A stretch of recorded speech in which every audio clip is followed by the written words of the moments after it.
on. Burnley throw. Scott Parker so far resisting the temptation to introduce the new man, Marcus Edwards, but one of Oxford's January arrivals does get some more game time for the third match running from the bench. We saw him come on for his debut against Stoke 10 days ago, and he was close to a debut goal. Yeah, he had a massive chance. I remember, I was at that game when that ball went into the corner and he managed to keep it in. The angle was tight, however. I thought that was a massive golden opportunity to have gone missing. But another attacking substitution now for Gary Rowett to try and find this next goal. Harris anticipated an opportunity, and it does force Burnley into conceding a throw. 15 efforts Burnley have had in this game, just 6 for Oxford.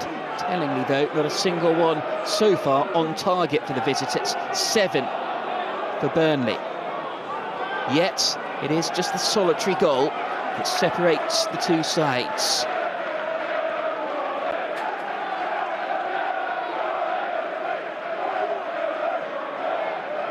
Oxford came into this having only scored 2 goals fewer than Burnley this season.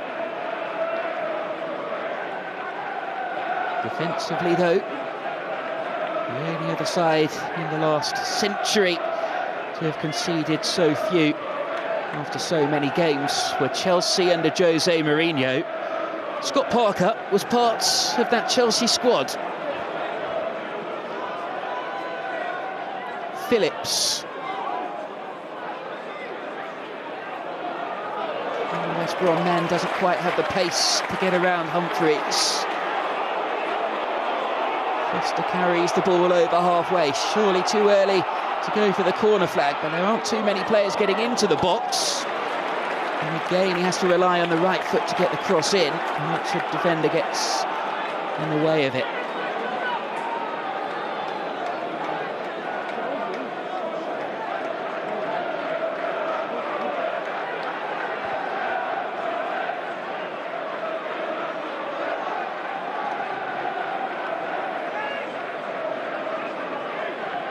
Going to see the introduction of John Joe Shelvey for the final moments of the game.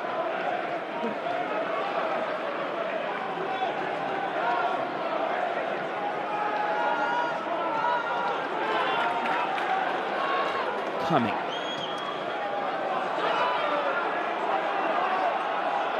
Here's Romeny chasing. Clifford touches the ball out for an Oxford throw.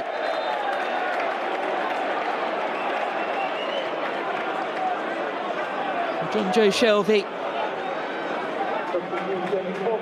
has had a glittering career across a number of high-profile clubs, was an unused substitute for the first time at the weekend against Portsmouth. And a standing ovation from the Burnley supporters for Lyle Foster, who has been a real pivot in their attacking force in this game, even though it's gone unrewarded. He's probably been their main goal threat tonight. Yeah, I thought he had really positive impact in that first half against Sam Long. I thought he really dominated him in those one-on-one areas. Possibly should have had a goal in the first half. Had a really good save made from him in the second half, but when he was on the ball, he was effective. But I felt in that second half, they really starved him of that service. He's playing for Eyüpspor in Turkey until the beginning of the year. Team promoted to the Turkish top flight, but came back to England. Trained for a couple of weeks with Burnley on a contract to the end of the season. There are 3 minutes for Burnley to see this one out, or for Oxford United to find the equaliser.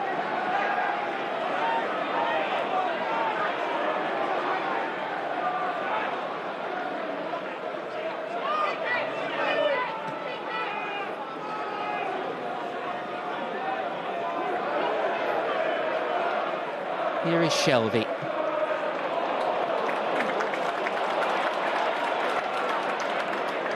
Almost produced the through ball for Anthony there. Well, that's what he will do. John Joe Shelvey, almost like a quarterback in that position, to be brave and be positive with passes forwards. Absolutely, his range of passing,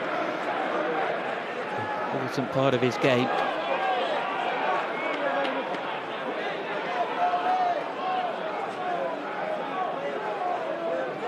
Kieran Brown for Oxford United plays it back to his goalkeeper, coming with time ticking.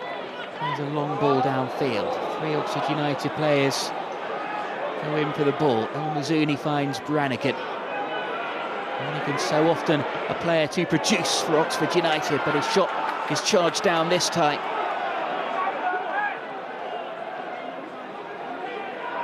Dembele. Shelby cuts the cross out. It's an Oxford throw.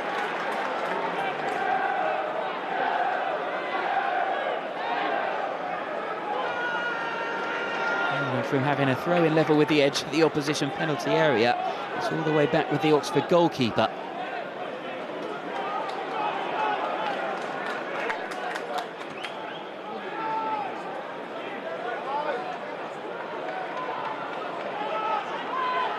One minute of the 3 added on remain.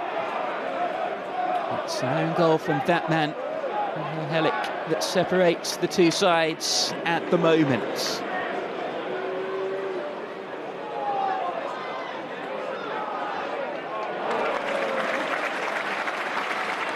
Ole Romeny for a Burnley throw. Not one that will end up in an own goals and gaffes compilation at the end of the season, even though his name is on the score sheet, Michael Helic. It was unfortunate as much as anything. But it is the goal that does separate the two teams in the final seconds of this game.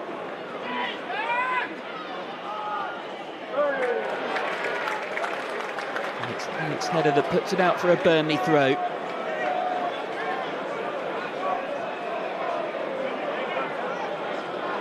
Burnley in no hurry now. Humphreys launches it downfield, and with that, the referee James Bell brings an end to proceedings. Oxford United's first defeat in the Championship under Gary Rowett. And for Scott Parker, after a sequence of goalless draws, a much-needed victory, and a victory that moves his side back into the automatic promotion places. It was Michael Helic's first half own goal. It was the difference in the end. Burnley could and maybe should have added to that scoreline, but as the game went on, more and more the emphasis and importance is on securing that victory on what's now a 9th straight clean sheet in the Championship.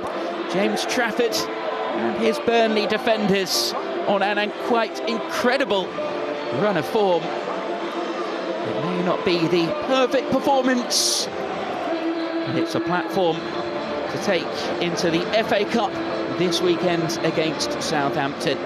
One of the easier evenings that James Trafford will have had in goal in this run of clean sheets for Burnley, that have included some double penalty saves and some last-minute heroics.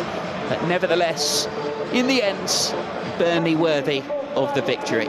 Yeah, I think so. I mean, it was, no disrespect, it was a very Burnley performance where they kept it solid. Again, 9 clean sheets in a row. I mean, you have to take your hat off to that in terms of that record is sensational, especially in the Championship where games come thick and fast and the level of side you're playing up against is so up and down. But I think Oxford can really take a lot of credit from this game. You're playing against a Burnley side, you've just been promoted, and I think it shows how far they've come under Garrett. And I think when he looks back on it, the substitutions that he made in that second half to try and chase the game, I just felt that they just maybe showed a little bit too much respect for Burnley. However, on reflection, I think Scott Parker's side just edged it. However, I think they can take a lot of credit from it. Long way home for those Oxford United supporters. Games against the likes of Burnley never likely to define their season. Games against the likes of Derby County away next Tuesday night, and Portsmouth at home the following Saturday are likely to have a far greater bearing on things. For Burnley, though, it continues their unbeaten record, now 19 in all competitions, 18 in the Championship. They're still unbeaten here at Turf Moor in the Championship this season, and they've now gone 9 games without conceding. Into the top 2, and as a manager who's looking for a triple promotion, having got Bournemouth and Fulham into the Premier League in years gone by. This is another big building block towards the end goal. Yeah, I mean, it takes him into the top 2, which, you know, psychologically as well, when you look at the league table this evening after the game, yeah, it certainly looks a little bit better. It puts the pressure back onto Sheffield United, it puts the pressure back onto Leeds United as well, but hopefully the new signings that he's brought in will get a little bit more game time, a little bit more training, and that kind of use of them coming off the bench or even starting games may help with the balance slightly more moving forwards to try and find more goals. So Burnley, the winners this evening at Turf Moor. Mia Herlich's first half own goal separating the two sides. It's finished here. Burnley 1, Oxford United 0.